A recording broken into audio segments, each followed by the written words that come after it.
Technical technology video চ্যানেলের পক্ষ থেকে সবাইকে স্বাগতম। আমি অর্ণব, আশা করি সবাই ভালো আছেন।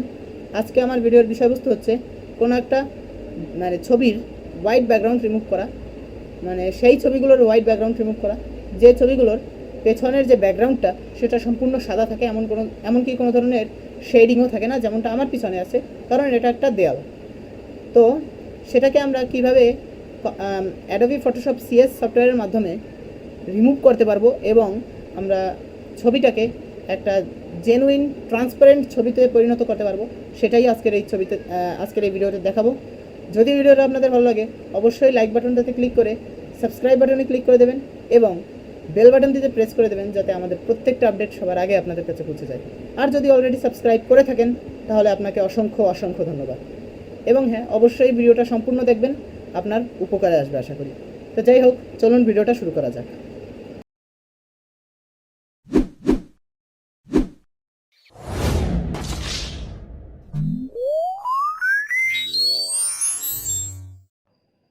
ওকে ডিয়ার গাইস, আমরা কম্পিউটার ডিসপ্লেতে চলে আসলাম। তো আমরা যেটা বলেছিলাম, সর্বপ্রথম যেটা আমাদের করার জন্য এমন কোনো একটা ছবি নিতে হবে যেটার ব্যাকগ্রাউন্ডটা সম্পূর্ণ সাদা। তো আমরা এরকম কোনো একটা ছবি চুজ করে নিচ্ছি। ওকে ডিয়ার ফ্রেন্ডস, আমরা চলে আসলাম ছবিটাতে। তো এই যে আমাদের ছবিটা এখানে দেখা যাচ্ছে, এটার ব্যাকগ্রাউন্ড আছে বাট সেটা সাদা, হোয়াইট। তো এটার ব্যাকগ্রাউন্ডটা যদি ব্যাকগ্রাউন্ড এরকম সাদা হয় তাহলে ব্যাকগ্রাউন্ডটা কীভাবে রিমুভ করতে হয় সেটা আমাদের করার জন্য অ্যাডোবি ফটোশপে সর্বপ্রথম এখানে ওপেন উইথ জেপিইজি ফাইল যদি হয়, মানে জিপ্যাক ফাইল, তাহলে আমরা এখানে সরাসরি edit with Photoshop, edit with image ready ফাংশনটা পাবো। কিন্তু এটা যদি পিএনজি বা এরকম কিছু হয় তাহলে এটা নাও পেতে পারি। তো তাই যেখানে আমরা সবসময় পাবো সেই স্থানে গিয়েই দেখাচ্ছি। তো আমাদের ওপেন উইথে চলে যেতে হবে, ওপেন উইথ, তারপরে চুজ ডিফল্ট প্রোগ্রাম। তো এখানে আমাদের অবশ্যই এই বক্সে ওই টিক চিহ্নটাকে অফ করে দিতে হবে, আর নাহলে ওই এই ফরম্যাটের সকল কিছুই এই সফটওয়্যারটা দিয়ে ওপেন হবে, যেটা আমরা এখন চুজ করবো। তো এখানে আমাদের এরকম আসার পরে এখানে একটা আদার প্রোগ্রামস আসবে, অথবা এখানেও অনেক সময় থাকবে। তো যদি না থাকে তাহলে আদার প্রোগ্রামস, তো তারপরে আমাদের এখানে ক্লিক করতে হবে। এবং হ্যাঁ, বলে রাখা ভালো যে যদি এখানেও না থাকে তাহলে আমাদের ব্রাউজে ক্লিক করতে হবে। তো আমি ব্রাউজে ক্লিক করে গিয়ে দেখাচ্ছি। তো ব্রাউজে ক্লিক করার পরে অটোমেটিকলি লোকাল ডিস্কের ফাইল ওপেন হবে। তো এরপরে ফাইল ওপেন হওয়ার পরে আমাদের যেটা করতে হবে, আমাদের এখানেই প্রোগ্রাম ফাইলসের মধ্যে দেখতে হবে অ্যাডোবি ফটোশপ কোথায় আছে। তো যেহেতু এখানে অ্যাডোবি ফটোশপ নেই, তো আমরা লোকাল ডিস্কেতে চলে যাচ্ছি। আরেকটা আছে প্রোগ্রাম ফাইলস x86, এটা ভিন্ন একটা ফাইল। এখানে আমরা যাওয়ার পরে এখানে শুরুতেই যাচ্ছি অ্যাডোবি। তো আমরা এখানে ক্লিক করছি। এখন এখানে ইলাস্ট্রেটর সিএস, ফটোশপ সিএস এবং রাইডার 11.0। তো এখানে আমাদের ফটোশপ সিএস এ ক্লিক করতে হবে। তো এরপরে ইমেজ রেডি এবং ফটোশপ আছে, এগুলো অ্যাপ্লিকেশন। আমরা অ্যাপ্লিকেশনেই ক্লিক করবো অবশ্যই, অ্যাপ্লিকেশন ছাড়া অন্য কিছুতে না। এখানে যদিও অ্যাপ্লিকেশন এবং ফোল্ডারসগুলোই শো করবে। তো আমরা এখানে এই ফটোশপে ক্লিক করে দিচ্ছি, তারপরে ওপেন। তো দেখুন এখানে চলে আসলো। এখানে দুইবার চলে আসছে, একটা ঝামেলা হয়ে গেছে, সমস্যা নেই। তো এরকম আসার পরে আমাদের এখানে ওকেতে ক্লিক করতে হবে। Okay dear friends, Photoshop open হচ্ছে।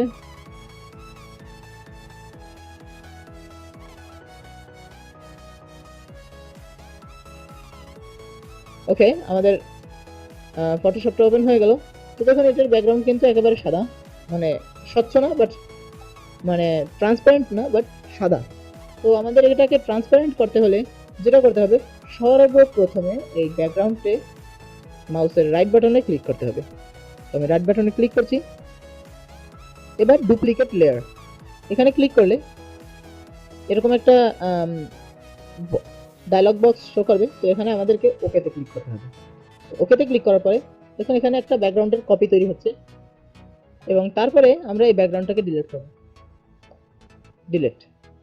আর যদি ব্যাকগ্রাউন্ডের কপি আমরা বানিয়ে না নেই, তাহলে আমরা ওই মেইন ব্যাকগ্রাউন্ডের ডিলিট ফাংশনটা পাবো না, এবং মেইন ব্যাকগ্রাউন্ডকে ব্লেন্ডিং অপশনে আনা যাবে না, ব্লেন্ডিং করা যাবে না মেইন ব্যাকগ্রাউন্ডকে, যার জন্য আমরা এরকমটা করেছি।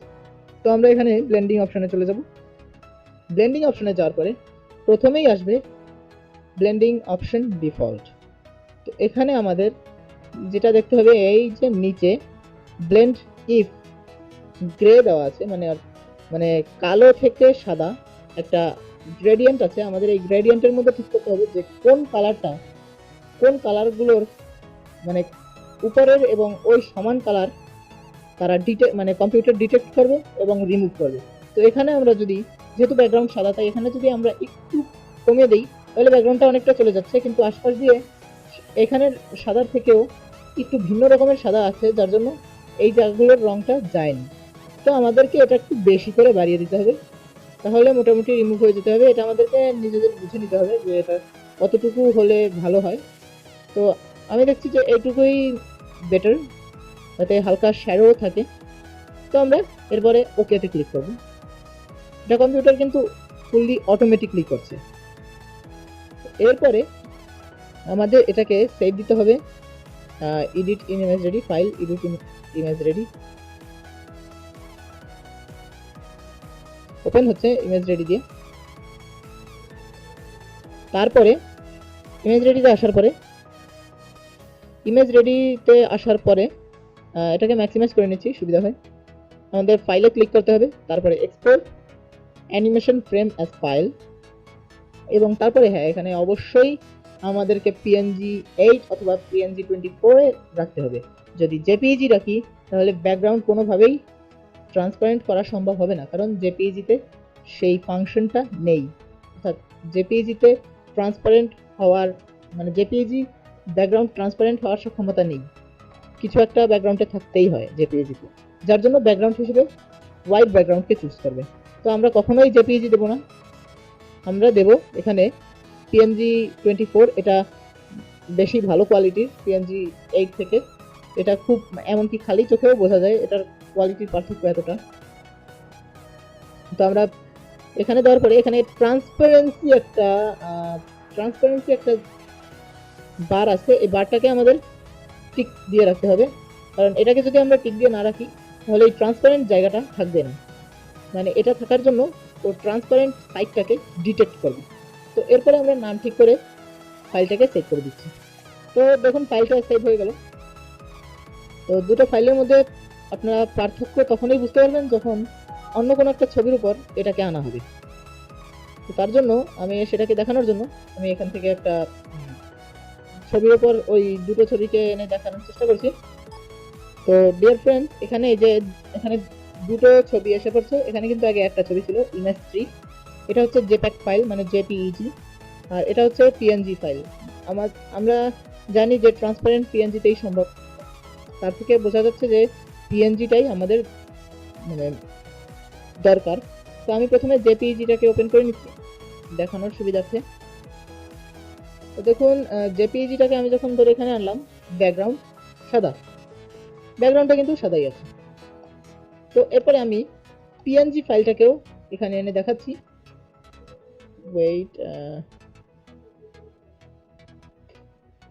পিএনজি ফাইলটাকেও এখানে এনে দেখাচ্ছি। এটা হচ্ছে আমাদের পিএনজি ইমেজ 3/1 3/1। তো এখানে ক্লিক করে নিচ্ছি। সরি, এটা আমাদের ছবি।